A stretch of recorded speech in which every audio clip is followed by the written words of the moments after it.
Hello दोस्तों, स्वागत है आपका आपके अपने चैनल दी एग्जाम हेल्पर में। तो दोस्तों, आज के इस वीडियो में हम जो हमारी 1000+ जीके जीएस क्वेश्चन की जो सीरीज़ थी उसका पार्ट 4 करने वाले हैं। दोस्तों, ये लास्ट पार्ट होगा क्योंकि इससे पहले हम ऑलरेडी 800 क्वेश्चन कर चुके हैं इसके 3 पार्ट के अंतर्गत। ठीक है, एक में 300, दूसरे में 300 और तीसरे में आपके 200 क्वेश्चन थे और इस वाली में भी 200 क्वेश्चन आपके होंगे। तो टोटल जो है आपके कितने 1000 क्वेश्चन कंप्लीट हो जाएंगे। दोस्तों, अगर आपने वो वीडियो नहीं देखे हैं तो तीनों का जो लिंक है आपको वीडियो के डिस्क्रिप्शन में मिल जाएगा, वहाँ से आप देख सकते हैं। चैनल पर जाएंगे तो एनवीएस की प्लेलिस्ट में जाकर देख सकते हैं। अगर ये आप 1000 क्वेश्चन करके चले आते हो तो थोड़ी बहुत आपकी हेल्प हो जाएगी एग्जाम में, क्योंकि ये जो क्वेश्चन है ये बार बार रिपीटेड क्वेश्चन है। दोस्तों, इसके अलावा देखिए 3 पार्ट में अपलोड कर चुका हूँ। जाइए देखिए, और जो आपका कंप्यूटर है उसके लिए 2 पार्ट अपलोड किए हैं मैंने। 300 करके 300 क्वेश्चन के 2 पार्ट हैं। एक है ब्रह्मास्त्र आपका, ठीक है, यहाँ से डायरेक्ट क्वेश्चन आपको देखने को मिलेगा, और एक है आपका ये रामबाण। ठीक है, तो ये भी देख लीजिएगा आप, इनका भी लिंक आपको वीडियो के डिस्क्रिप्शन में मिल जाएगा। इसके अलावा दोस्तों, जो कंप्यूटर की हमारी टॉप 50 कंप्यूटर जी के कराता हूँ सीरीज, जो कि 1000 क्वेश्चन की सीरीज है, उसके 13 पार्ट अपलोड हो चुके हैं। 13 आज सुबह ही अपलोड किया था। अगर आपने वो नहीं देखा है तो जाइए देख लिए। ये देखिए, ये वाला अपलोड किया था मैंने सुबह, तो जाइए इसको देख लीजिए। और दोस्तों, आपकी बहुत ज़्यादा कमेंट आ रहे थे कि सर एक हमें एक्सपेक्टेड या सेफ कट ऑफ बता दी 2022 के लिए। अगर हम 8 मार्च से हमारा एग्ज़ाम स्टार्ट है वो देने जाएंगे तो हम कितना सेफ अटैम्प्ट करें, या हम जो मॉक्स दे रहे हैं उसमें हमारे कितने मार्क्स आने चाहिए, जिससे हमें एक अंदाज़ा लग जाए कि हमारे जो है कितने मार्क्स बन रहे हैं, तो हम एग्जाम में उतने कम से कम उतने अटैम्प्ट तो करके आएंगे। ठीक है, तो इसके रिगार्डिंग मैंने वीडियो बनाया था सुबह, तो ये नहीं देखा, इसका भी लिंक आपको वीडियो के डिस्क्रिप्शन में मिल जाएगा, तो जाइए देख लीजिए। ठीक है, इसके अलावा ये एनबीएस की प्लेलिस्ट है। सभी वीडियो आपको हमारी एनबीएस की प्लेलिस्ट के अंतर्गत मिल जाती हैं, जो भी एनबीएस से रिलेटेड होती हैं, तो जाइए इसको फॉलो कर लीजिए। ठीक है, इसके अलावा दोस्तों, जो नेक्स्ट अपकमिंग हमारी वीडियो रहेगी वो रहेगी आपका, देखिए ये तो मैं बता दिया आपको सेफ स्कोर क्या रहेगा, तो उसको देख लीजिए। इसके अलावा जो 1000 क्वेश्चन थे ये आज कंप्लीट मैं करा दूंगा इसी वीडियो के साथ। ठीक है, इसके अलावा मैं इसके बाद जो है जो आपकी नई वीडियो आएगी वो आएगी जीके की ऑब्जेक्टिव टाइप की 500 क्वेश्चन कराऊंगा, जो कि टीसीएस के द्वारा पूछे गए थे प्रीवियस ईयर को क्वेश्चन रहने वाले, क्योंकि आपका जो एनवीएस का एग्जाम है ये भी टीसीएस ही लेने वाली है। ठीक है, चलिए इसके अलावा दोस्तों देखिए, एग्जाम पेपर को अटेम्प्ट करने की स्ट्रेटजी के ऊपर कि एग्जाम को कैसे अटेम्प्ट करना है जिससे आपका स्कोर मैक्सिमम हो, तो 2 से 3 दिन पहले एग्जाम के मैं आपको बता दूंगा। ठीक है, 1-2 दिन में आपको ये वीडियो मिल जाएगा। ठीक है, और भी जो ढेर सारी वीडियो है, जैसे रिमेनिंग कंप्यूटर के पार्ट्स और एग्जाम का एनालिसिस कि एग्जाम में क्या क्या आ रहा है, किस तरीके से आ रहा है, सब कुछ बताने वाला हूँ। तो उसके लिए आप चैनल को सब्सक्राइब करिए, और कुछ पर्सनल डाउट है तो हमारे इंस्टाग्राम पर फॉलो कर सकते हैं। बहुत सारे कैंडिडेट्स हमसे वहाँ पर क्वेश्चन पूछते हैं। ठीक है, चलिए देखिए, ये हमारा जो है टेलीग्राम का चैनल है, यहाँ पर पीडीएफ्स वगैरह मिलती हैं आपको कंप्यूटर की, तो इसको ज्वाइन कर लीजिए। ये हमारा यूट्यूब का चैनल है, सब्सक्राइब नहीं किया सब्सक्राइब करिए, और इंस्टा की आईडी फॉलो नहीं किया फॉलो करिए, और वीडियो को लाइक एंड शेयर जरूर कर देना। तो दोस्तों, ये देख लेना, सारे वीडियो आपको काफ़ी हेल्पफुल होने वाले हैं। ठीक है, चलिए तो हम पार्ट 4 स्टार्ट कर लेते हैं। तो दोस्तों, हमारा अगला क्वेश्चन है, क्योंकि हम 800 क्वेश्चन तक कर चुके थे तो 800 के बाद हम देखेंगे। अगला क्वेश्चन है कि मोतीलाल नेहरू स्पोर्ट्स स्कूल हरियाणा में कहाँ स्थित है। तो जो आपका मोतीलाल नेहरू स्पोर्ट्स स्कूल है ये हरियाणा में राई सोनीपत में स्थित हो जाएगा। अगला है दोस्तों, भारत के भूतपूर्व प्रधानमंत्री लाल बहादुर शास्त्री की मृत्यु कहाँ हुई थी। तो इनकी जो मृत्यु है दोस्तों ये ताशकंद में हुई थी। जब आपका ताशकंद समझौता हुआ था उसके बाद इनकी जो है मृत्यु हो जाती है, किसकी, लाल बहादुर शास्त्री की, ताशकंद समझौते के बाद। चलिए अगला है दोस्तों, कालिदास ने किस भाषा में रचनाएं लिखी हैं। तो कालिदास की रचनाएं काफ़ी सारी हैं, मेघदूतम है, कालिदास है, ठीक है, इस तरीके से रघुवंशम है, तो काफ़ी सारी जो है कालिदास की रचनाएं हैं। इससे पहले मैंने अगर जो 3 पार्ट नहीं देखे उसमें डिटेल उसमें बता दी है कि कितनी कितनी रचनाएं। ठीक है, और आपसे पूछा है कि इनकी रचनाओं की भाषा क्या थी, तो वो थी इनकी संस्कृत भाषा में इन्होंने रचना लिखी है। अगला है, 12 मार्च 1940 को जलियांवाला बाग हत्याकांड कराने वाले माइकल ओडायर को की किसने लंदन में हत्या की थी। तो ये की थी सरदार उधम सिंह ने। ठीक है, तो देखिए जलियांवाला बाग जो हत्याकांड था ये आपका हुआ था 13 अप्रैल 1919 को। कब, 13 अप्रैल 1919 को कब हुआ था, अमृतसर पंजाब में। इसके लिए जो है सन 1940 में जो दोस्तों जो हमारे सरदार उधम सिंह थे ये लंदन में जाकर माइकल ओ डायर की क्या कर देते हैं, हत्या कर देते हैं गोली से। आपने अगर इनकी अभी वीडियो आई थी वो नहीं देखी, वो मूवी आई थी पूरी इनके ऊपर, अगर आपने वो नहीं देखी, अगर वो देख लेंगे तो अच्छे से आपको समझ में आ जाएगा। ठीक है, चलिए अगला है, सत्यशोधक समाज की स्थापना किसने की थी। तो दोस्तों सत्यशोधक समाज की जो स्थापना है ये महात्मा ज्योतिबा फुले ने की थी।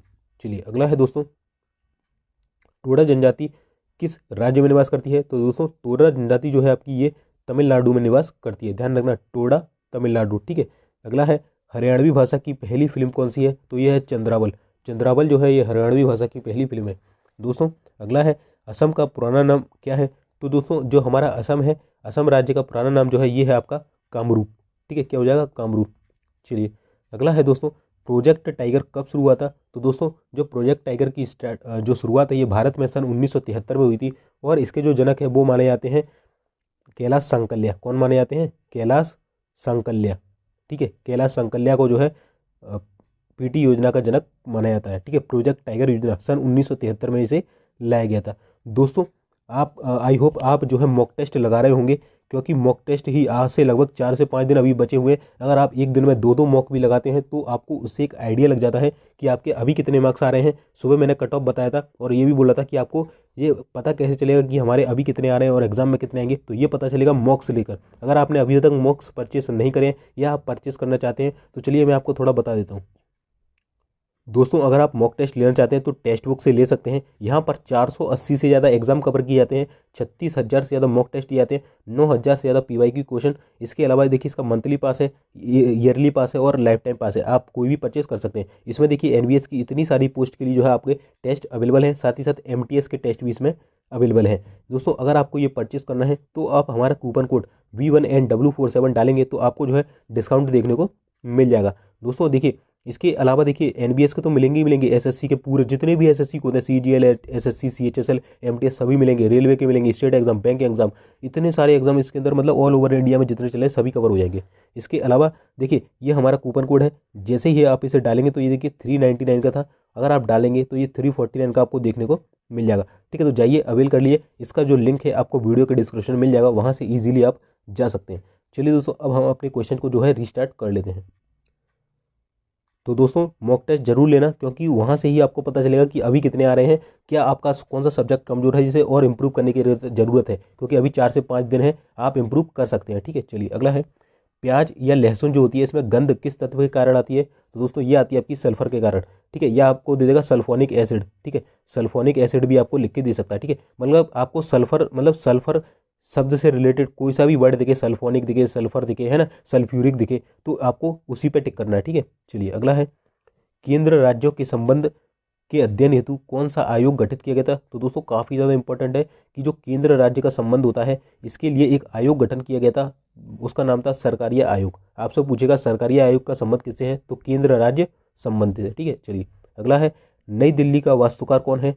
तो सर एडविन लुटियन जो है, जो कि इंग्लैंड के रहने वाले थे, इन्होंने ही दिल्ली को बसाया था। ठीक है, तो नई दिल्ली के वास्तुकार कौन है? Edwin Lutyens.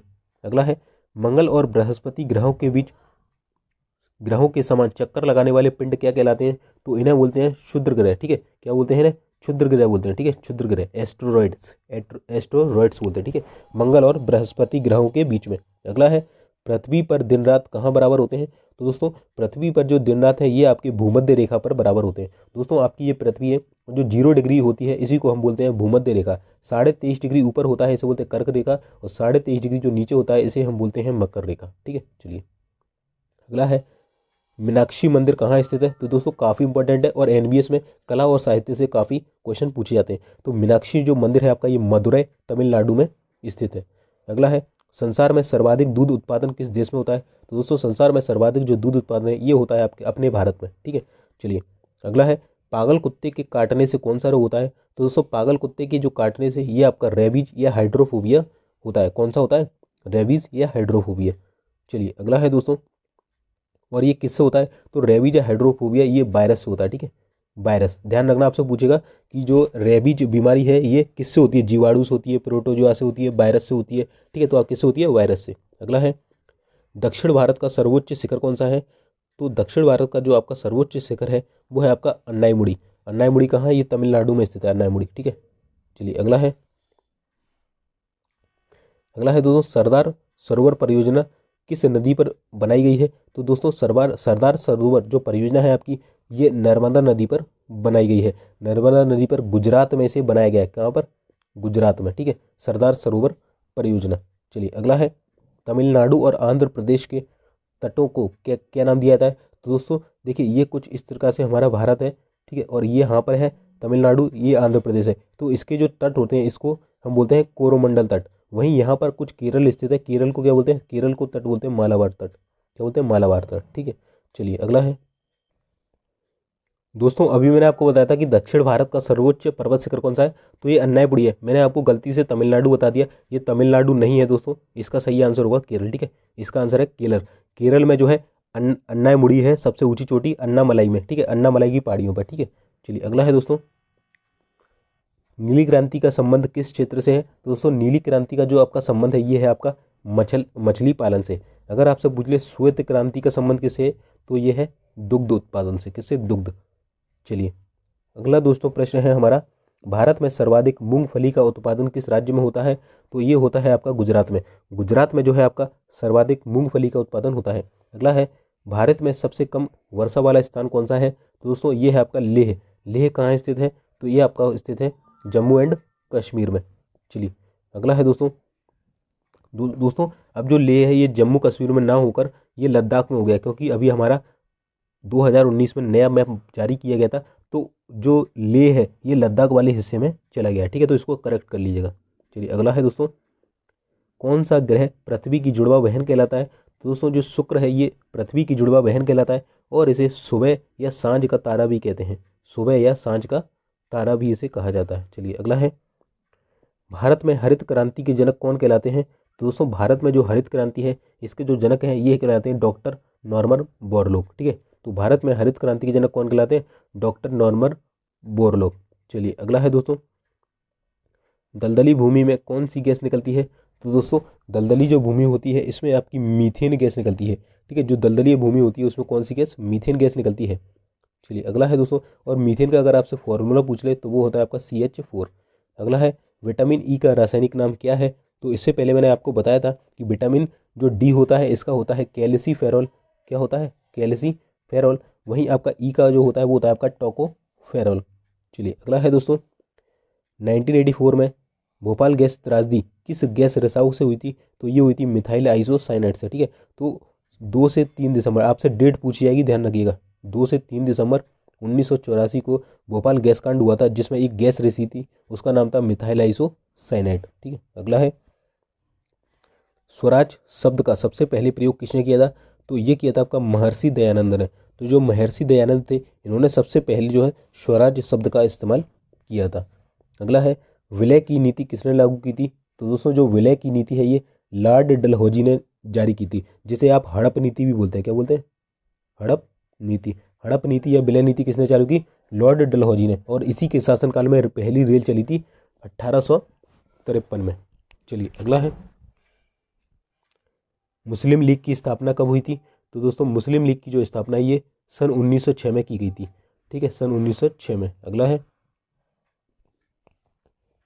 अगला प्रश्न है दोस्तों, केसरी और मराठा अखबारों का संपादन किसने किया था?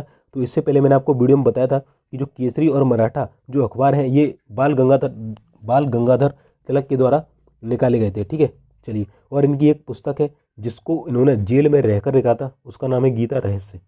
क्या है? गीता रहस्य। चलिए अगला है दोस्तों,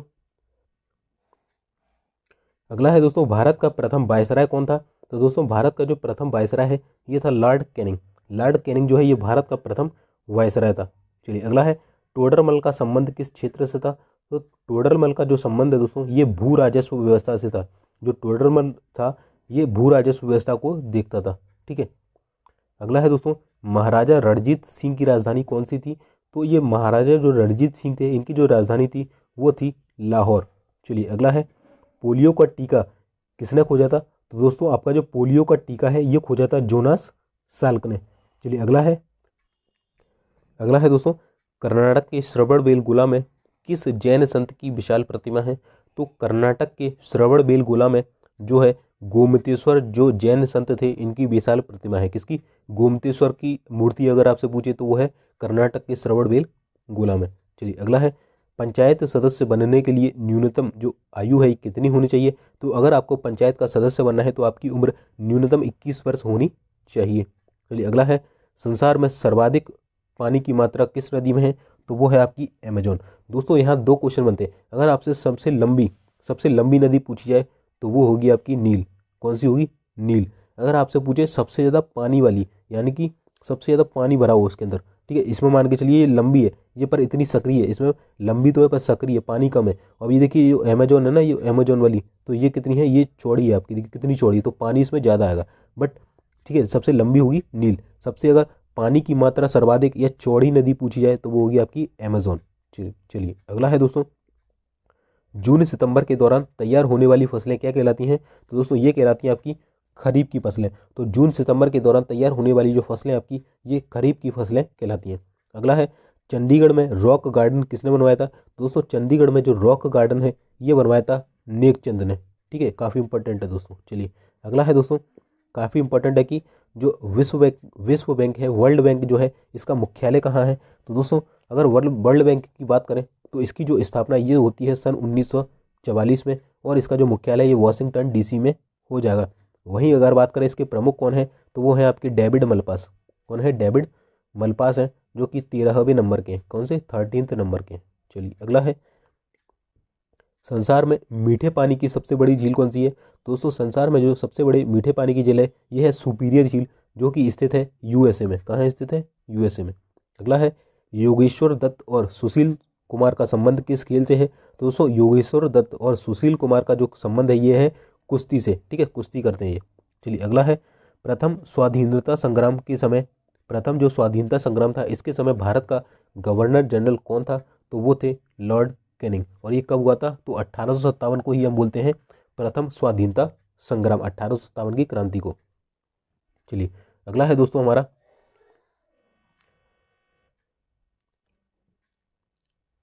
स्वतंत्रता के बाद देशी रियासतों के एकीकरण के लिए कौन उत्तरदायी था? तो ये थे सरदार वल्लभ भाई पटेल, और इन्हें भारत का बिस्मार्क कहा जाता है। क्या? भारत का बिस्मार्क।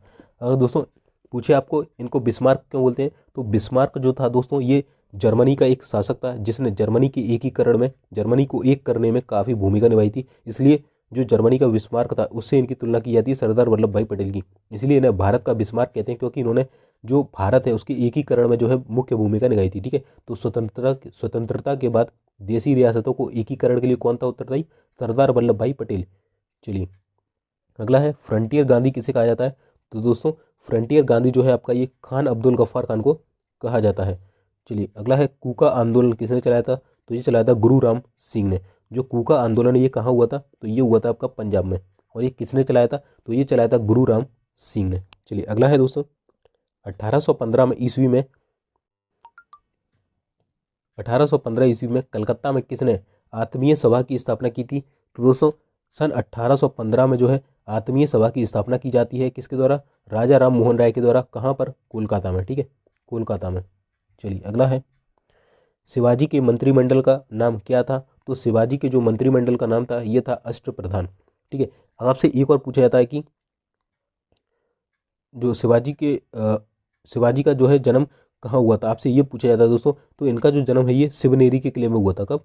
19 फरवरी 1630 को, 1630 को शिवनेरी के किले में हुआ था, शिवनेरी के किले में। ठीक है, और इनके जो शिवाजी का मंत्रिमंडल था उसको क्या बोला जाता था? तो अष्टप्रधान बोला जाता था। इनसे रिलेटेड एक और क्वेश्चन है कि अष्ट दिग्गज जो है इसके, इनके जो मंत्रिमंडल था उसमें थे अष्टप्रधान।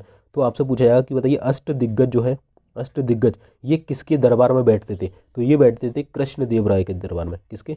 कृष्णदेव राय के दरबार में। ठीक है, कृष्णदेव राय के दरबार में, ध्यान रखना।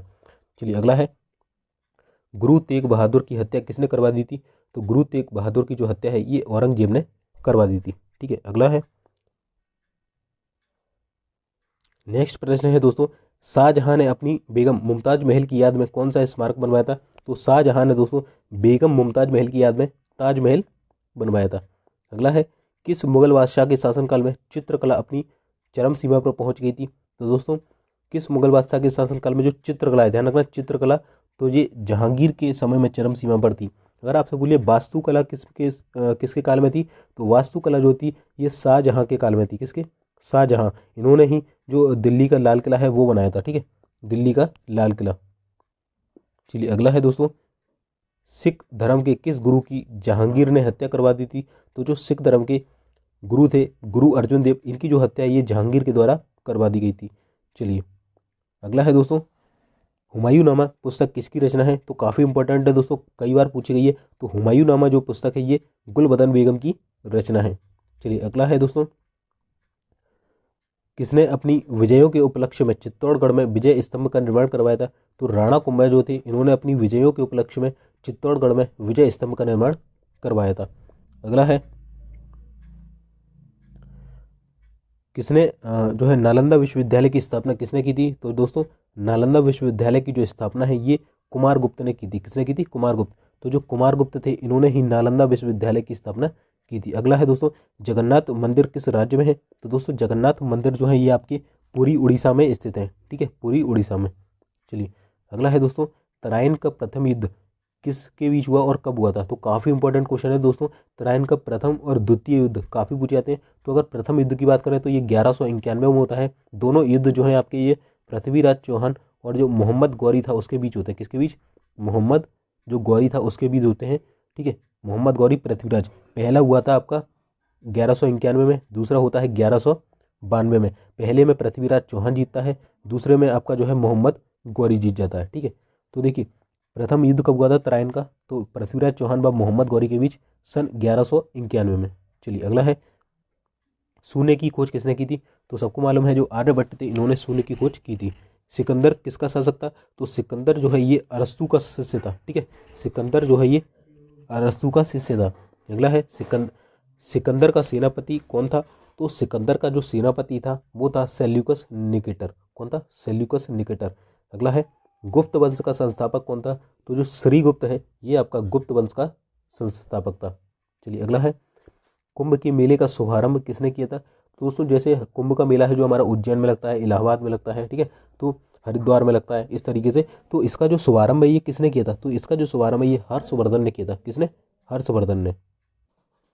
दोस्तों अगला है कि अगर किसी एक स्थान पर कुंभ का मेला लगता है तो उसके बाद दोबारा कब लगेगा? तो दोबारा जो है आपके 12 वर्ष के बाद लगेगा। ठीक है, अगला है, भारत में कितने स्थानों पर कुंभ का मेला लगता है? तो 4 स्थानों पर लगता है। अभी मैंने आपको बताया था, एक है आपका हरिद्वार जो कि गंगा नदी के किनारे है, दूसरा है इलाहाबाद जो कि गंगा और यमुना के संगम पर है, तीसरा है उज्जैन और चौथा लगता है आपका नासिक जो कि गोदावरी नदी के किनारे स्थित है। ठीक है, तो चारों ही आपको स्थान भी याद रखने हैं। कौन कौन से? हरिद्वार, इलाहाबाद, उज्जैन और नासिक। नदी भी याद रखनी है, हरिद्वार गंगा में, इलाहाबाद गंगा यमुना के संगम पर, उज्जैन में क्षिप्रा नदी के किनारे, नासिक में गोदावरी नदी के किनारे। ठीक है, चलिए अगला है, अजंता की गुफाओं में चित्रकारी किस धर्म से संबंधित है? तो दोस्तों जो अजंता और एलोरा की गुफाएं ये महाराष्ट्र में स्थित हैं और अजंता की गुफाओं में जो चित्रकारी है ये बौद्ध धर्म से संबंधित है। अगला है, तेलंगाना राज्य की राजधानी कौन सी है? तो जो दोस्तों तेलंगाना राज्य की राजधानी है ये है आपकी हैदराबाद। और ये तेलंगाना राज्य कब बनाया था? 2 जून 2014 को जो है आंध्र प्रदेश से अलग होकर ये भारत का 29वां राज्य बना था। ठीक है, वर्तमान में भारत में 28 राज्य हैं। चलिए अगला है, कौन सा नगर अगले 10 वर्ष तक तेलंगाना और आंध्र प्रदेश दोनों राज्यों की राजधानी रहेगा? तो दोस्तों वो था हैदराबाद। ठीक है, चलिए अगला है, भारत में कुल कितने पिन कोड जोन है? तो भारत में कुल 9 पिन कोड जोन है। अगला है, भारत में डाक सूचकांक प्रणाली यानी कि पिन कोड प्रणाली का शुभारंभ कब हुआ था? तो भारत में डाक सूचकांक प्रणाली का प्रयोग जो है सन 1972 से स्टार्ट किया गया था। चलिए अगला है दोस्तों, भारत का सार्वजनिक उपक्रम कौन सा है? तो जो दोस्तों हमारी इंडियन रेल है वो भारत का सार्वजनिक यानी कि एक सरकारी उपक्रम है। ठीक है, भारतीय रेल। अगला है, भारत और पाकिस्तान के बीच चलने वाली रेलगाड़ी कौन सी है? तो दोस्तों दो गाड़ियाँ चलती हैं हमारी भारत और पाकिस्तान के साथ। पहली है समझौता एक्सप्रेस, दूसरी है थार एक्सप्रेस। ठीक है, तो दोनों ही आपको याद रखना है, समझौता व थार। ठीक है, अगला है, भारत में प्रथम विद्युत रेल कब चली थी? तो दोस्तों भारत में प्रथम जो विद्युत रेल थी, बिजली से चलने वाली रेल, ये 1925 में चली थी, जिसका नाम था डेक्कन क्वीन। क्या नाम था? डेक्कन क्वीन 1955। चलिए अगला है, भारत में कुल रेल मार्ग की जो लंबाई है ये कितनी है? तो दोस्तों भारत में कुल रेल मार्ग की जो लंबाई है ये 63,974 किलोमीटर है। अगला है, भारत की सबसे लंबी रेल सुरंग कौन सी है? तो दोस्तों ये है पीर पंजाल सुरंग जो कि जम्मू कश्मीर में स्थित है। अगला है, क्षेत्रफल की दृष्टि से भारत का सबसे बड़ा जिला कौन सा है? तो दोस्तों क्षेत्रफल की दृष्टि से भारत का सबसे बड़ा जिला पूछा गया है तो वो होगा आपका लद्दाख। ठीक है, जिला। चलिए अगला है दोस्तों, कौन सा महाद्वीप पूर्णतः हिम आच्छादित यानी कि बर्फ से ढका हुआ है? तो दोस्तों जो आपका अंटार्कटिका महाद्वीप है ये पूरी तरह से बर्फ से ढका हुआ है। चलिए अगला है, पृथ्वी तल पर कितने प्रतिशत भाग पर महाद्वीपों का विस्तार यानी कि भूभाग पाया जाता है? तो पृथ्वी के 29.2% पर आपका जो है भूभाग पाया जाता है। बाकी 71 पर क्या है, जल है। बाकी 29 पर आपका जो है, जो आपकी भूभाग पाया जाता है। चलिए अगला है, भारत व बांग्लादेश के बीच विवाद किन द्वीपों पर है। तो दोस्तों भारत और जो बांग्लादेश है इनके बीच कुछ द्वीपों को लेकर विवाद है। तो वो द्वीप है आपके, एक है कच्चा तीपू द्वीप, दूसरा है न्यू मोरे द्वीप। ठीक है, दो द्वीप है, कच्चा तीपू द्वीप और न्यू मोरे द्वीप। चलिए अगला है दोस्तों, भारत का उत्तर से दक्षिण तक विस्तार कितना है। यानी कि जो हमारा भारत है तो उसका उत्तर से जो दक्षिण तक यानी कि जो इस तरीके से जो ये वाला जो डिस्टेंस है वो कितना है, तो वो है 3214 किलोमीटर। अगला है दोस्तों, भारत के मानक समय और ग्रीनविच समय में कितना अंतर है। तो भारत के मानक समय और जो ग्रीनविच है इसमें 5.5 घंटे का अंतर्गत है। अगला है, भारत की स्थल सीमा की लंबाई कितनी है। तो ये है 15,200 किलोमीटर, वर्ग किलोमीटर। अगला है, भारत की सबसे लंबी सुरंग पीर पंजाल सुरंग किस राज्य में है। तो अभी बताया था कि जो भारत की सबसे लंबी रेल सुरंग है वो है पीर पंजाल, जम्मू कश्मीर में। ठीक है, तो जम्मू कश्मीर में हो जाएगी। अगला है, भूवैज्ञानिकों के अनुसार आज जहाँ हिमालय पर्वत है वहाँ पहले क्या था। तो वहाँ पर दोस्तों पहले जो हिमालय पर्वत नहीं था, वहाँ पर था टेथिस सागर। टेथिस नामक जो सागर था ये हिमालय के स्थान पर हुआ करता था। चलिए अगला है दोस्तों, भारत में सर्वप्रथम किस स्थान पर राष्ट्रीय उद्यान स्थापित किया था। तो मैंने आपको कल बताया था जो जिम कॉर्बेट नेशनल पार्क है ये भारत का पहला नेशनल पार्क है। इसका पुराना नाम था हेली नेशनल पार्क। क्या था, हेली नेशनल पार्क। इसे सन 1936 में स्थापित किया गया था और यह भारत का पहला नेशनल पार्क था। जिम कॉर्बेट नेशनल पार्क इसका वर्तमान में नाम है, जो कि नैनीताल उत्तराखंड में स्थित है। चलिए अगला है, कौन सा अभ्यारण्य जंगली हाथियों के लिए प्रसिद्ध है। तो दोस्तों जंगली हाथियों के लिए जो है आपका पेरियार जो अभ्यारण्य ये प्रसिद्ध है और ये कहाँ स्थित है, जो केरल में स्थित है। ठीक है, तो पेरियार अभ्यारण्य में क्या पाए जाते हैं, जंगली हाथी। अगला है, लाहौर दिल्ली बस सेवा क्या कहलाती है। तो इसे बोलते हैं सदा ए सरहद। क्या बोलते हैं इसे, सदा ए सरहद बोलते हैं आप किसे, जो आपकी लाहौर से दिल्ली के लिए जो बस जाती है। ठीक है, अगला है, कोयला की सर्वोत्तम किस्म कौन सी होती है। तो दोस्तों ये होती है आपकी एंथ्रेसाइट। ए, बी, एल और पी। ठीक है, 4 किस्म होती है, एंथ्रेसाइट, बिटुमिनस, लिग्नाइट और पीट। ठीक है, कौन सी, एंथ्रेसाइट सबसे बेस्ट होती है, इसके बाद बिटुमिनस, लिग्नाइट और देन होती है पीट। पीट सबसे खराब होती है। ठीक है, तो आपको याद हो गया होगा। चलिए, सिंधु घाटी की सभ्यता में एक बड़ा स्नानागार कहाँ मिला था। तो सिंधु घाटी जो सभ्यता थी दोस्तों, इसकी जो खोज की थी वो सर जॉन मार्शल के नेतृत्व में की गई थी और दयाराम साहनी और जो आपके राखलदास बनर्जी थे इन्होंने की थी। और यहाँ पर एक बड़ा स्नानागार मिला था जो कि मोहनजोदाड़ो में मिला था। अगला है, ऑपरेशन फ्लड कार्यक्रम के सूत्रधार कौन है। तो ये थे डॉक्टर वर्गीस कुरियन और इसके रिगार्डिंग एक क्रांति थी, उसका नाम क्या था, श्वेत क्रांति। ठीक है, श्वेत क्रांति। हरित क्रांति के कौन थे, डॉक्टर नॉर्मन बोरलॉग। वहीं ऑपरेशन फ्लड यानी दूध क्रांति के कौन है, डॉक्टर वर्गीस कुरियन। ये केरल से संबंधित है। अगला है, रबी की फसलों की बुआई कब होती है। तो दोस्तों अभी हमने किसकी पढ़ी थी, जून से सितंबर पढ़ी थी खरीफ की। वहीं अगर रबी की बात करें तो ये होती है अक्टूबर नवंबर दिसंबर। ठीक है, अक्टूबर नवंबर दिसंबर। चलिए अगला है, भारतीय इतिहास में बाजार नियंत्रण या मूल्य पद्धति की शुरुआत किसके द्वारा की गई थी। तो भारतीय इतिहास में बाजार मूल्य नियंत्रण की पद्धति की शुरुआत अलाउद्दीन खिलजी के द्वारा की गई थी। अगला है, फुटबॉल का ब्लैक पर्ल यानी कि काला हीरा किसे कहा जाता है। तो दोस्तों जो पेले है, कौन, पेले, इसे फुटबॉल का ब्लैक पर्ल यानी कि काला हीरा कहा जाता है। अगला है, किस खेल में फ्री थ्रो शब्द का प्रयोग किया जाता है। तो दोस्तों जो आपका फ्री थ्रो शब्द है ये बास्केटबॉल में यूज़ किया जाता है। अगला है, किस भारतीय राज्य को पोलो खेल का उद्गम माना जाता है। तो दोस्तों जो आपका मणिपुर है इसे पोलो खेल का उद्गम माना जाता है। ठीक है, तो मणिपुर जो है इसमें पोलो खेल की स्टार्टिंग यहाँ से हुआ था। चलिए अगला है, गैम्बिट शब्द किस खेल से जुड़ा है। तो दोस्तों जो आपका गैम्बिट शब्द है ये शतरंज से जुड़ा हुआ है। ठीक है, अगला है, क्रिकेट पिच पर पॉपिंग क्रीज और स्टंप के बीच की दूरी कितनी होती है। तो दोस्तों इसका तो आंसर है नहीं, तो इसको हम यहाँ पे रहने देते हैं। चलिए अगला है दोस्तों, 4 फुट होती है। ठीक है, तो यहाँ पर है आंसर, पीछे है। ठीक है, चलिए, तो क्रिकेट पिच और पॉपिंग क्रीज पर स्टंप के बीच की दूरी जो होती है ये आपकी 4 फीट होती है। कितनी, 4 फीट। चलिए अगला है दोस्तों,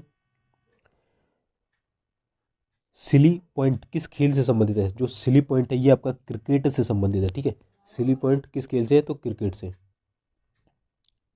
अगला है दोस्तों, किस देश की टीम ने फुटबॉल का विश्व कप 5 बार जीता है। तो जो आपकी जो ब्राज़ील टीम है इसने 5 बार जो है फुटबॉल का विश्व कप जीता है। अगला है भारतीय अंतरिक्ष अनुसंधान संगठन इसरो का मुख्यालय कहाँ है। तो दोस्तों अगर इसरो की बात करें, इसरो की, तो इसकी स्थापना हुई थी 15 अगस्त 1969 में, 1969, और इसका जो मुख्यालय ये बेंगलुरु में स्थित है। वर्तमान में इसके जो प्रमुख है वो लेटेस्ट बनाए गए हैं 10वें नंबर के, जो कि है आपके सोमनाथ। कौन है? सोमनाथ। चलिए, तो आपको पूरी जानकारी मैंने दे दी। चलिए, अगला प्रश्न है दोस्तों, भारत का प्रथम परमाणु ऊर्जा रिएक्टर कौन सा है। तो दोस्तों ये है आपका अप्सरा, जो कि 1956 में बना था ट्राम्बे मुंबई में। ठीक है, ट्राम्बे मुंबई में भारत का प्रथम परमाणु ऊर्जा रिएक्टर।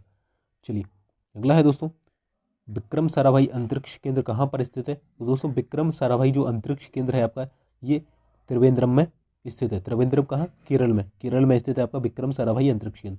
दोस्तों इसके बाद हम आपका 500 प्रीवियस ईयर के क्वेश्चन लेके आने वाले हैं दोस्तों, PYQ लेके आने वाले हैं, जो कि आपकी जो TCS कंपनी होती है उसके द्वारा पूछे गए SSC के एग्जाम में होने वाले प्रश्न हैं, जो कि आपको NVS के काफ़ी हेल्पफुल होने वाले हैं, क्योंकि अब जो आपका जो NVS का एग्जाम है वो भी TCS ही करा रही है, तो उसको देखना मत भूलिएगा। तो उसके लिए आप चैनल को सब्सक्राइब करिए, वीडियो को लाइक एंड शेयर जरूर कर देना दोस्तों, पसंद आ रही हो तो। ठीक है, चलिए, अगला है वन अनुसंधान संस्थान कहाँ स्थित है।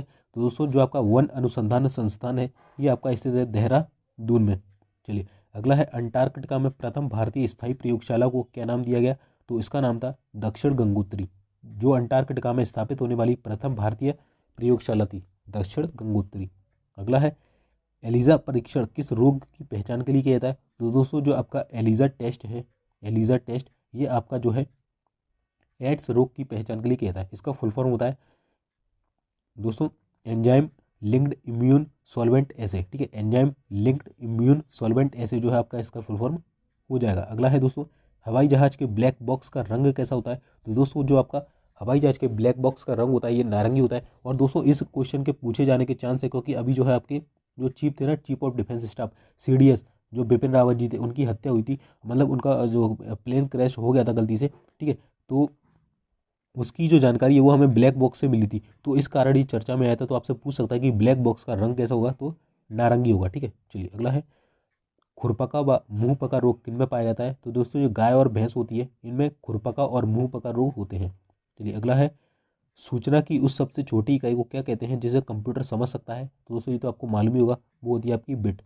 अगला है 2011 की जनगणना के अनुसार भारत की नगरीय जनसंख्या की जो भारत की नगरीय जनसंख्या है ये कुल जनसंख्या का प्रतिशत कितना है। दोस्तों हमारी जो कुल जनसंख्या थी वो थी 121.08 करोड़। तो जो जिसमें से 27.78 जो करोड़ है, 27.78%, तो ये जो कौन है, ये है आपकी नगरीय जनसंख्या, और बाकी कौन सी हो जाएगी, ग्रामीण जनसंख्या। ठीक है, चलिए, अगला है वर्ष 2011 की जनगणना के अनुसार पुरुष स्त्री अनुपात कितना था, यानी कि लिंगानुपात कितना था। तो ये था आपका 940। ठीक है, 940 था पुरुष लिंगानुपात। अगला है वर्ष 2011 की जनगणना के अनुसार किस राज्य में महिलाओं का प्रति 1000 पुरुष पर अनुपात लिंग अनुपात सबसे कम था। तो दोस्तों ये था आपका हरियाणा में। पूरे भारत की बोले तो 940 और सबसे कम बोले तो हरियाणा में था। ठीक है, अगला है 2011 की जनगणना के अनुसार भारत के किस राज्य में जनसंख्या जो घनत्व है ये सबसे अधिक था, यानी कि 1 स्क्वायर किलोमीटर में कितने ज़्यादा व्यक्ति रह सकते हैं। तो ये था बिहार में। बिहार का जो घनत्व था वो था 1106 वर्ग किलोमीटर। ठीक है, वर्ग किलोमीटर। ठीक है, चलिए, और सबसे कम किसका था, अरुणाचल प्रदेश का था, 17 था अरुणाचल प्रदेश का, मैंने कल बताया था आपको। चलिए, अगला है दोस्तों तेल और प्राकृतिक गैस आयोग, जिसे हम ONGC बोलते हैं, का मुख्यालय कहाँ स्थित है। तो दोस्तों इसका जो मुख्यालय ये देहरादून में स्थित है। ONGC यानी कि oil and natural gas corporation. अगला है दोस्तों भारत का अनुसंधान केंद्र हिमाद्री कहाँ स्थित है। तो दोस्तों हिमाद्री जो है ये आपका आर्कटिक क्षेत्र में स्थित है। कहाँ? आर्कटिक क्षेत्र में। अगला है राष्ट्रीय संग्रहालय कहाँ है, नेशनल म्यूजियम कहाँ स्थित है। तो ये आपका है कोलकाता में। चलिए, अगला है संविधान सभा का अस्थायी अध्यक्ष किसे चुना गया था। तो मैंने आपको दोस्तों बताया था 9 दिसंबर 1946 को संविधान सभा की पहली बैठक होती है, जिसमें जो डॉक्टर सच्चिदानंद सिन्हा है इन्हें संविधान सभा का अस्थायी अध्यक्ष चुना जाता है। इसके बाद जो स्थायी अध्यक्ष थे वो कौन थे, तो वो थे हमारे राजेंद्र प्रसाद जी, जो कि 11 दिसंबर 1946 को बनाए गए थे। ठीक है, चलिए, अगला है भारतीय संविधान में नागरिकों को कितने मूल अधिकार प्राप्त हैं? तो दोस्तों हमारा जो भारतीय संविधान है इसमें नागरिकों को 6 मूल अधिकार प्राप्त हैं। अगला है 42वें संविधान संशोधन द्वारा प्रस्तावना में कौन से शब्द जोड़े गए थे? तो दोस्तों 42वें संविधान संशोधन 1976 द्वारा जो आपकी प्रस्तावना है इसमें समाजवादी, धर्मनिरपेक्ष और अखंडता शब्द जोड़े गए थे।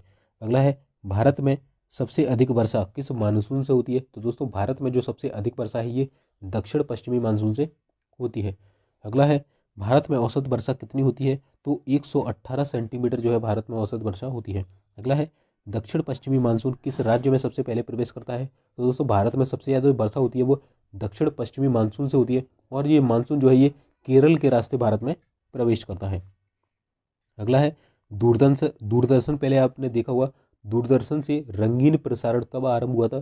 तो दूरदर्शन से आपका जो रंगीन प्रसारण है ये सन 1982 में स्टार्ट किया गया था।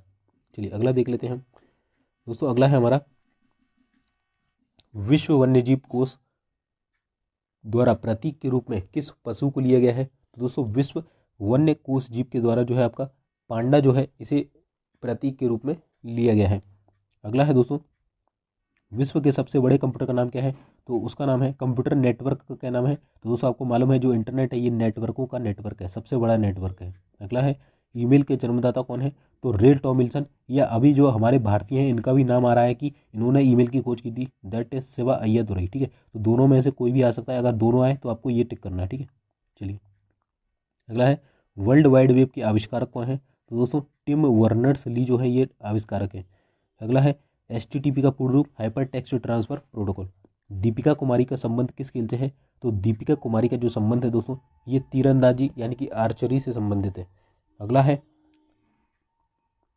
दोस्तों जो जैसे जो आपका स्पोर्ट हो गया, तो स्पोर्ट से आपको जितने भी जो करंट अफेयर अभी बने हैं वर्तमान में, जैसे ओलंपिक हो गया है ना, पैरा ओलंपिक हो गया, इसके अलावा जो मैचेस हुए हैं T20 वगैरह ये इतने सारे है ना, इसके अलावा मतलब बहुत सारी अर्जुन अवार्ड हैं है ना, तो इनको सबको आपको याद करके आना है। स्पोर्ट्स से इसी तरह के आपसे क्वेश्चन पूछे जाएंगे। IPL हुआ था, ठीक है, तो कौन से नंबर का था, इस तरीके से आपको पढ़ के जाना है। ठीक है, स्पोर्ट्स के करंट अफेयर को। अगला है भारत में करेंसी नोट पर उसका मूल्य कितनी भाषाओं में लिखा होता है? तो दोस्तों भारत में जो करेंसी नोट है उस पर उसका जो मूल्य है ये 17 भाषाओं में लिखा होता है। अगला है फ्रांस की क्रांति कब हुई थी? तो सन 1789 में फ्रांस की क्रांति हुई थी। आपको एक याद रखना है, उसके बाद 7, 8, 9। ठीक है, एक के बाद 7, 8, 9, तो फ्रांस की क्रांति कब हुई थी? 1, 7, 8, 9। अगला है दुनिया के मजदूरों को मजदूर एक हो का नारा किसने दिया था? तो दोस्तों दुनिया के मजदूर एक हो, इसका जो ये नारा है ये दिया था कार्ल मार्क्स ने, और इनकी एक पुस्तक है जिसका नाम है दास कैपिटल। क्या नाम है? दास कैपिटल, काफ़ी फेमस बुक है दोस्तों। अगला है समानता, स्वतंत्रता और बंधुत्व का नारा किस क्रांति की देन है? तो दोस्तों समानता, स्वतंत्रता और बंधुत्व का नारा जो है ये फ्रांस की जो राज्य क्रांति है इसका देन है। अगला है एशिया का नोबेल पुरस्कार किसे कहा जाता है? तो दोस्तों जो हमारा मैग्सेसे पुरस्कार है, रेमन मैग्सेसे पुरस्कार, इसे एशिया का नोबेल पुरस्कार कहा जाता है। अगला है सर्वाधिक ओजोन क्षयकारी गैस कौन सी है? तो दोस्तों जिससे सर्वाधिक ओजोन गैस निकलती है वो है आपकी CFC यानी कि क्लोरोफ्लोरोकार्बन। अगला है CPU का पूरा नाम सेंट्रल प्रोसेसिंग यूनिट। सौरमंडल में ग्रहों की संख्या कितनी है? तो दोस्तों 8 ग्रह हैं पूरे हमारे सौरमंडल में। अगला है जब चंद्रमा सूर्य और पृथ्वी के बीच में आता है तो तब कौन सा ग्रहण लगता है? तो दोस्तों जब चंद्रमा सूर्य और पृथ्वी के बीच में आता है तो सूर्य ग्रहण लगता है। अगला है जल का शुद्धतम रूप कौन सा होता है? तो दोस्तों वर्षा का जो जल है ये शुद्धतम रूप होता है जल का। ठीक है, अगला है भारत में किस प्रकार की विद्युत का सर्वाधिक उत्पादन होता है? तो दोस्तों ताप विद्युत। भारत की जो जैसे आपके घर में जो बिजली आती है उसका जो सबसे बड़ा हिस्सा है वो ताप विद्युत के द्वारा बनाया जाता है, यानी कोयले से बिजली बनाना। अगला है रेडियो तरंगें वायुमंडल की किस सतह से परिवर्तित होती हैं? तो रेडियो जो तरंग है ये आयन मंडल से परिवर्तित होती हैं। अगला है हवाई जहाज वायुमंडल की किस परत में उड़ते हैं? तो हवाई जहाज जो है ये समताप मंडल में उड़ते हैं और समताप मंडल के ऊपर ही आपकी ओजोन परत पाई जाती है। अगला है क्षोभ मंडल की धरातल से अधिकतम ऊंचाई कितनी होती है? तो ये होती है आपकी 18 किलोमीटर, और ये सबसे नीचा मंडल है और जो मौसम संबंधी घटनाएं हैं वो इसी में होती हैं। अगला है भारत में दक्षिण पश्चिम जो मानसून है ये किन महीनों में सक्रिय रहता है? तो सबसे पहले मैंने बताया था कि जो दक्षिण पश्चिम मानसून है इससे सबसे ज़्यादा वर्षा होती है भारत में, ये केरल से प्रवेश करता है और कब स्टार्ट होता है, तो जून से सितंबर में स्टार्ट होता है। अगला है प्रार्थना समाज की स्थापना किसने की थी, तो ये की थी आत्माराम पांडुरंग ने। आत्माराम पांडुरंग ने जो है आपकी प्रार्थना समाज की स्थापना की थी। अगला है कोलकाता में मिशनरी ऑफ चैरिटी संगठन की स्थापना किसने की थी, तो दोस्तों कोलकाता में मिशनरी ऑफ चैरिटी संगठन की जो स्थापना ये मदर टेरेसा ने की थी। अगला है लेडी विद द लैम्प के नाम से कौन प्रसिद्ध है, तो जो दोस्तों फ्लोरेंस नाइटिंगेल है, इन्हें लेडी विद द लैम्प के नाम से जाना जाता है। अगला है कौन सी गैस जलने में सहायक है, तो दोस्तों जो आपकी ऑक्सीजन है ये गैस जलने में सहायक होती है। अगला है दोस्तों वायुमंडल का कितना भाग 29 किलोमीटर ऊंचाई तक पाया जाता है, तो यह है आपका 97%। अगला है 1857 की क्रांति का तात्कालिक कारण क्या था, तो इस समय वायसराय कौन थे, लॉर्ड कैनिंग थे, लॉर्ड कैनिंग। और इसका जो कारण था फ्रांस की क्रांति होने का वो था आपका चर्बी युक्त कारतूस का सेना में प्रयोग। चलिए अगला है दोस्तों सन 1906 में ढाका में मुस्लिम लीग की स्थापना किसने की थी, तो ये की थी आगा खां और सलीमुल्लाह खान ने। तो सन 1906 में आपकी ढाका में, ठीक है 3-4 क्वेश्चन बनते हैं। सबसे पहले पूछेगा मुस्लिम लीग की स्थापना कब हुई, 1906 में, कहाँ हुई, ढाका में, किसने की, आगा खां और सलीमुल्लाह खान ने। अगला है भारत में डाक टिकट पहली बार कब चली थी, तो ये चली थी 1854 में। अगला है दोस्तों बंगाल, बिहार और उड़ीसा में स्थायी बंदोबस्त कब और किसने लागू किया था, तो सन 1793 में जो है स्थायी बंदोबस्त को बंगाल, बिहार और उड़ीसा में लागू किया गया था। किसके द्वारा, लॉर्ड कॉर्नवालिस के द्वारा। अगला है पानीपत की पहली लड़ाई 1526 में किसके बीच लड़ी गई थी, तो ये है आपकी बाबर और इब्राहिम लोदी के बीच लड़ी गई थी सन 1526 में पहली लड़ाई पानीपत की। टोटल पानीपत में 3 युद्ध हुए थे, ध्यान रखना। अगला है किस मुगल बादशाह की मृत्यु दिल्ली में पुस्तकालयों की सीढ़ी से गिरकर हुई थी, तो दोस्तों ये था आपका हुमायूं। हुमायूं की जो मृत्यु है ये एक दिल्ली में पुस्तकालय था उसकी सीढ़ियों से गिरकर हो गई थी। अगला है दोस्तों अकबर ने फतेहपुर सीकरी में बुलंद दरवाज़ा किस उपलक्ष्य में बनवाया था, तो अकबर ने जो फतेहपुर सीकरी है इसमें बुलंद दरवाज़ा जो है ये गुजरात विजय के उपलक्ष्य में बनवाया था। अगला है भू राजस्व की दहसाला पद्धति किसने लागू की थी, तो ये की थी अकबर ने। और भू राजस्व मंत्री कौन था, तो ये था राजा टोडरमल। कौन था, राजा टोडरमल, ठीक है। और भू राजस्व की दहसाला पद्धति किसने चालू की, अकबर ने। अगला है औरंगाबाद में ताजमहल की प्रकृति किसने बनवाई थी, तो ये बनवाई थी औरंगजेब ने। तो औरंगाबाद में ताजमहल की जो प्रतिकृति है ये औरंगजेब ने बनवाई थी, जिसे बीबी का मकबरा कहा जाता है। क्या, बीबी का मकबरा, इसे ही कहा जाता है बीबी का मकबरा। ये कहाँ स्थित है, औरंगाबाद में स्थित है, औरंगजेब ने बनवाया था, ठीक है। और ये ताजमहल की भद्दी नकल भी इसे कहा जाता है, ठीक है। अगला है लंदन में इंडिया हाउस की स्थापना किसने की थी, तो ये की थी श्यामजी कृष्ण वर्मा ने। तो इंडिया हाउस अगर आपसे पूछ ले कहाँ स्थित है, आपसे यही क्वेश्चन पूछता है कि बताइए इंडिया हाउस कहाँ स्थित है, तो इंडिया हाउस जो है ये लंदन में स्थित है और इसकी जो स्थापना है ये श्यामजी कृष्ण वर्मा ने की थी। अगला है कांग्रेस की स्थापना के समय भारत का वायसराय कौन था, तो वो थे लॉर्ड डफरिन। जब कांग्रेस की स्थापना हुई थी 1885 में, उस समय भारत के वायसराय थे लॉर्ड डफरिन। अगला है विश्व का सबसे बड़ा प्रायद्वीप कौन सा है, तो जो आपका अरब प्रायद्वीप है ये विश्व का सबसे बड़ा प्रायद्वीप है। अगला है पश्चिमी घाट को अन्य किस नाम से जाना जाता है, तो पश्चिमी जो घाट है आपका इसे सह्याद्री पर्वत श्रृंखला के नाम से भी जाना जाता है। अगला है तंबाकू के धुएं से कौन सा हानिकारक तत्व पाया जाता है, तो तंबाकू के धुएं में आपका निकोटिन पाया जाता है, ठीक है। तो आपसे पूछा जाता है कि तंबाकू में बताइए कौन सा पदार्थ होता है, तो निकोटिन होता है। अगला है राष्ट्रपति का अध्यादेश कितने समय के लिए लागू रहता है, तो राष्ट्रपति का जो अध्यादेश है दोस्तों इसका आपसे पूछा जाएगा कि बताइए जो राष्ट्रपति है ये किस आर्टिकल के तहत अध्यादेश जारी करते हैं, तो आर्टिकल है 1, 2, 3। इसके तहत राष्ट्रपति अध्यादेश जारी करते हैं जो कि 6 मास यानी कि 6 माह के लिए जारी होता है। अगला है मौसमी गुब्बारों में किस गैस का प्रयोग होता है, तो हीलियम गैस का प्रयोग होता है। आपके जो मौसमी गुब्बारे होते हैं, जो गैस वाले गुब्बारे होते हैं ना, उनमें हीलियम गैस भरी होती है। अगला है मानव शरीर में रुधिर बैंक का कार्य कौन सा अंग करता है, तो आपका रुधिर बैंक यानी कि ब्लड बैंक के रूप में किसे जाना जाता है, आपके शरीर में जो ब्लड बैंक होता है उसे जाना जाता है स्प्लीन। स्प्लीन को ही हम तिल्ली या प्लीहा भी बोलते हैं, ठीक है। तो तीनों एक ही नाम है, तिल्ली बोल लो, प्लीहा बोलो या स्प्लीन, इसे मानव शरीर में ब्लड बैंक कहा जाता है। अगला है गाय के दूध का पीला रंग किसकी उपस्थिति के कारण होता है, तो दोस्तों गाय के दूध का जो पीला रंग है ये कैरोटीन की उपस्थिति के कारण होता है।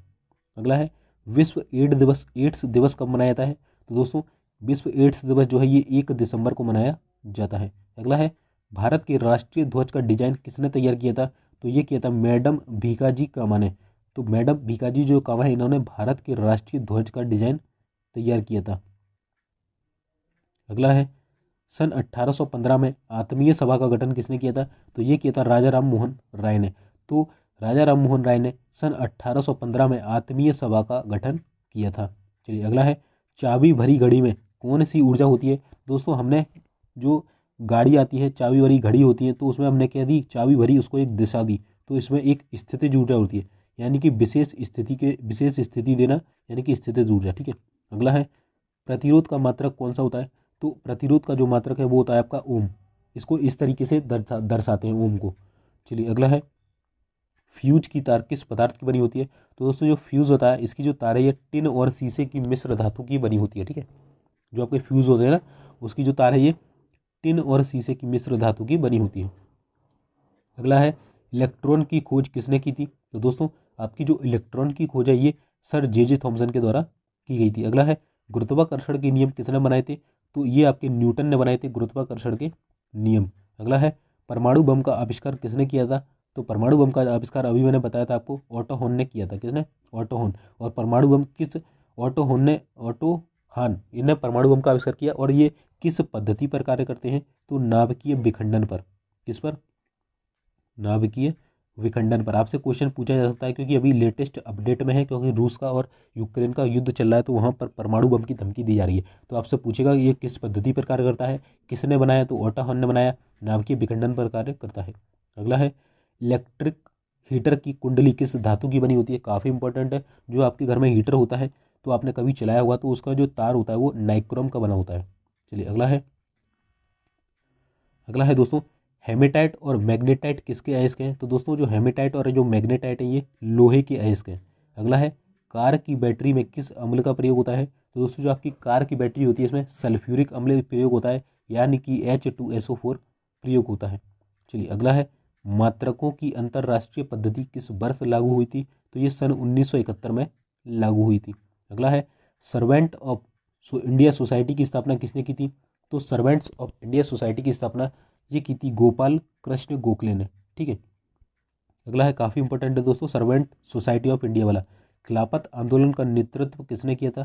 तो दोस्तों खिलाफत आंदोलन का जो नेतृत्व है ये मौलाना मोहम्मद अली के द्वारा किया गया था। किसके द्वारा? मौलाना मोहम्मद अली के द्वारा। अगला है, और ये कब हुआ था? तो ये सन 1918 के समथिंग हुआ था। ठीक है। आप एक बार इसको रिसर्च कर लेना। वैसे मेरे को याद है 1918 ही था। ठीक है। फिर भी आप इसको एक बार रिसर्च कर ही लेना। ठीक है। अगला है, किस घटना के बाद रविंद्रनाथ टैगोर ने सर की उपाधि लौटा दी थी? तो जो आपका जलियांवाला बाग हत्याकांड है, इसके बाद जो रविंद्रनाथ टैगोर जी हैं, इन्होंने सर की उपाधि लौटा दी थी। अगला है, विश्व में सर्वाधिक जनसंख्या वाला शहर कौन सा है? अगर यहाँ पर देखिए शहर पूछा, देश नहीं पूछा, यहाँ शहर की बात हुई है कि विश्व का सर्वाधिक जनसंख्या वाला शहर कौन सा है, तो वो है आपका टोक्यो। टोक्यो क्या है? तो ये जापान की राजधानी है। ठीक है। अगला है, सफ़ेद रक्त कण यानी कि WBC का कार्य क्या होता है? तो दोस्तों आपका जो WBC का कार्य है ये होता है आपकी रोग प्रतिरोधक क्षमता बढ़ाना। जैसे अभी कोविड-19 आया था, तो कोविड-19 से लड़ने में जो मदद कर रहा था हमारी, वो था आपका WBC। ठीक है। रोग प्रतिरोधक क्षमता, वाइट ब्लड सेल्स। अगला है, अर्थशास्त्र का जनक कौन कहलाता है? तो एडम स्मिथ जो है ये अर्थशास्त्र के जनक कहलाते हैं। वो अर्थशास्त्र बुक किसने लिखी थी? तो ये चाणक्य के द्वारा लिखी गई थी। चलिए अगला प्रश्न है दोस्तों, बीजक किसकी रचना है? तो बीजक जो है आपकी ये संत कबीरदास की रचना है। आपसे पूछेगा बताइए कबीरदास की रचना कौन सी है? तो जो आपकी बीजक है ये संत कबीरदास की रचना है। अगला है, चांद बीबी कहाँ की शासक? काफ़ी इंपॉर्टेंट प्रश्न है दोस्तों। तो चांद बीबी जो है आपकी, जो चांद बीबी है ये अहमदनगर की शासक थी। कहाँ की? अहमदनगर की। अगला है, इंटरनेट द्वारा संदेश भेजना क्या कहलाता है? तो इसे हम बोलते हैं ईमेल। अगला है, मैराथन की जो मैराथन दौड़ होती है, इसमें कितने किलोमीटर की दूरी होती है? तो इसमें किलोमीटर तो नहीं है, यहाँ पर है 26 मील 385 गज। ठीक है। तो मैराथन दौड़ की जो दूरी है ये 26 मील 385 गज की होती है। अगला है, समुद्री जल से शुद्ध जल किस प्रक्रिया के द्वारा प्राप्त किया जाता है? तो समुद्री जल से अगर आपको शुद्ध जल चाहिए तो आसवन विधि के द्वारा किया जाता है। अगला है, तुलबुल परियोजना किस नदी पर है? तो जो दोस्तों आपकी तुलबुल परियोजना है ये झेलम नदी पर स्थित है। ये कहाँ है? जम्मू कश्मीर में। अगला है दोस्तों, लोकसभा की बैठक आयोजित करने के लिए अपेक्षित गण पूर्ति या कोरम क्या है? तो दोस्तों लोकसभा जो होता है आपका, जो निम्न सदन होता है जिसमें जो कुल सदस्य हैं वो 552 होते हैं, 552 सीटें हैं, ठीक है। और अगर इसकी हम बात करें, इसकी जो बैठक बुलाई जाती है, कितने मिनिमम सदस्य होने चाहिए? तो जिसे हम क्या बोलते हैं, गण पूर्ति या कोरम बोलते हैं। तो इसमें 1/10 होना चाहिए, यानी कि इसका 1/10, लगभग 1/10 हम निकालेंगे तो 55 सदस्य कम से कम अगर लोकसभा में होंगे तभी आपकी जो है बैठक आयोजित की जाएगी, वरना नहीं होगी, ठीक है। तो आपसे पूछेगा बताइए गण पूर्ति या कोरम में कितने सदस्य होते हैं? तो 1/10। अगला है, भारत में कौन सी जलवायु पाई जाती है? तो दोस्तों भारत में आपकी उष्ण कटिबंधीय मानसूनी जलवायु पाई जाती है। अगला है, किस मिट्टी को रेंगुर मिट्टी के नाम से जाना जाता है? तो दोस्तों जो काली मिट्टी है, जिसे हम कपास मिट्टी भी कहते हैं, क्योंकि कपास के लिए खेती के लिए यूज़ होती है, इसे ही हम रेंगुर मिट्टी कहते हैं। अगला है, मिट्टी का जो लाल मिट्टी होती है इसका रंग लाल क्यों होता है? तो लाल मिट्टी का जो रंग है ये लौह ऑक्साइड की उपस्थिति के कारण होता है। अगला है, भारत के कितने प्रतिशत क्षेत्रफल पर खेती की जाती है? तो भारत के 51% क्षेत्रफल पर खेती की जाती है। अगला है, भारत के पूर्वोत्तर राज्यों में जंगलों को काटकर जो खेती की जाती है वह क्या कहलाती है? तो उसे हम बोलते हैं झूम खेती। तो जो भारत के पूर्वोत्तर के जो राज्य हैं वहाँ पर जंगल को काट देते हैं और वहाँ पर खेती की जाती है, तो इस प्रकार की खेती को झूम खेती कहते हैं। अगला है, भारत में रेशम का सबसे अधिक उत्पादन किस राज्य में होता है? तो दोस्तों भारत में जो रेशम का उत्पादन है ये सबसे अधिक कर्नाटका में होता है, ठीक है। तो कर्नाटक में रेशम का सबसे अधिक उत्पादन होता है। अगला है, टेस्ट मैचों में भारत की ओर से पहला शतक किसने लगाया था? तो दोस्तों जो टेस्ट मैच होते हैं भारत और या किसी अन्य देश के साथ, तो उसमें सबसे पहला जो शतक यानी कि सेंचुरी लगाई थी वो लगाई थी लाला अमरनाथ ने, ठीक है, ध्यान रखना, लाला अमरनाथ। तो दोस्तों यहाँ पर हमारी 1000 क्वेश्चन की सीरीज जो है ये कंप्लीट होती है दोस्तों। इसके बाद हम 500 जो TCS के प्रीवियस ईयर के प्रश्न हैं वो आपके सामने लेकर आएंगे, जो कि ऑब्जेक्टिव टाइप क्वेश्चन दोस्तों होने वाले हैं। तो उससे आपको एक पता लगेगा कि किस तरीके के क्वेश्चन पूछे जाते हैं TCS के द्वारा, ठीक है। तो उस वीडियो को ध्यान से देखिएगा, जल्द ही वो आपकी सीरीज चालू हो जाएगी, कल से हो जाएगी, ठीक है। कल से ही मैं स्टार्ट कर दूंगा उसे, और बाकी कंप्यूटर के रिमेनिंग पार्ट भी आपको जल्द ही मिल जाएंगे दोस्तों। बाकी वीडियो आपने नहीं देखे हैं कट ऑफ वगैरह के तो देख लीजिएगा, NBS की प्लेलिस्ट में मिल जाएंगे। बाकी चलिए दोस्तों मिलते हैं फिर नेक्स्ट वीडियो में, तब तक के लिए जय हिंद जय भारत।